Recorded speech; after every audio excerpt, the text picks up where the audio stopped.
Hi everyone, Morgan Larson here with the Bliss Real Estate team, and today I'm going to be talking a little bit about using home ownership during your retirement years. So whether you are 25 and you don't own a home yet, or you're 85 and you're well retired, I think this is a great conversation for you.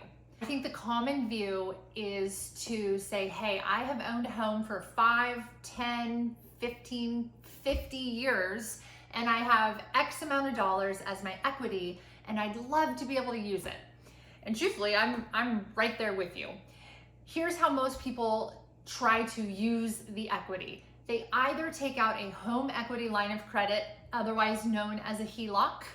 Essentially, it's a line of credit that you can use. It does have an interest rate, oftentimes a variable interest rate.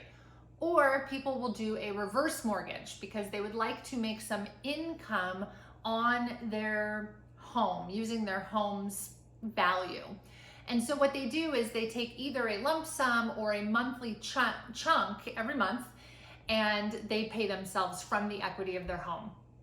Both of these, what I dislike is that you are essentially borrowing money from yourself and paying a lender interest. I just don't like that. It makes me sick to my stomach that you've earned all that money all those years and now you're paying somebody to borrow it. Just doesn't sit well with me. So these are some benefits that I've thought of, things that I'm working toward utilizing my home ownership in retirement. I don't want to take a loan on my own money, and it's tough because there's no really great way to make your equity liquid and spend it, but there are other benefits in owning a home. So here's where I may not be popular, because tax advisors love you to have something to write off, and mortgage people will tell you they love to have you have something to write off on your taxes.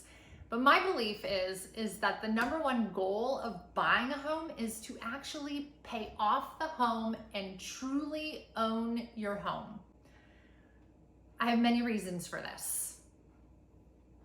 The first reason is that, let's just say you love your home and you pay it off, and now you're 55, 65, 75. It doesn't matter what age you pay off that home. You now no longer have to pay principal or interest for the rest of your life if you choose not to.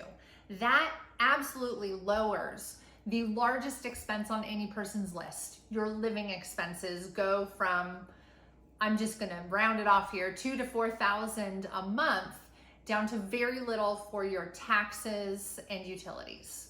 And even if you don't pay off your home, by owning a home long-term, you now have all this equity, right? That is our goal. And that equity does give you flexibility. So let's just say you currently live in California, near myself, or anywhere else in California, and you've lived in your home anywhere from 10 to 30 plus years, and you've gained quite a bit of equity. It now puts you in a position that you could sell that home and move to either a smaller home in your area and either make your current mortgage smaller, or potentially even pay for that house in cash. Or you could even move out of area. Maybe your children have moved to another state or another city, and you could move to follow them or follow friends. And now that you have this large amount of equity that you've built up over the years, you have flexibility for either a smaller mortgage or no mortgage at all. Here's another example of something that people often overlook. Eventually, you may need to move into assisted living. We don't like thinking about it. It's not a fun thing to think about, but it may be the truth. And oftentimes, one of the ways to afford that is by selling your current residence, which hopefully has a large amount of equity in it, and then utilize that equity to pay for the assisted living. Essentially, it's a long-term savings plan, right? That does give you security, financial security and stability to then be able to use that to pay for your next and or last living scenario.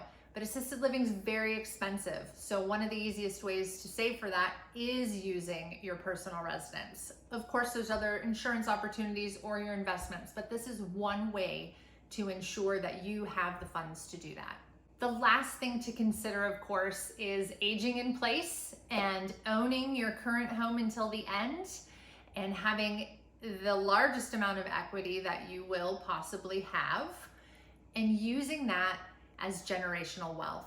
Because remember, when you do go on to wherever you go on to in the end, you can leave that property, or at least the proceeds of the property, to your family members or friends or whatever you decide, and allow them to build their own continued generational wealth.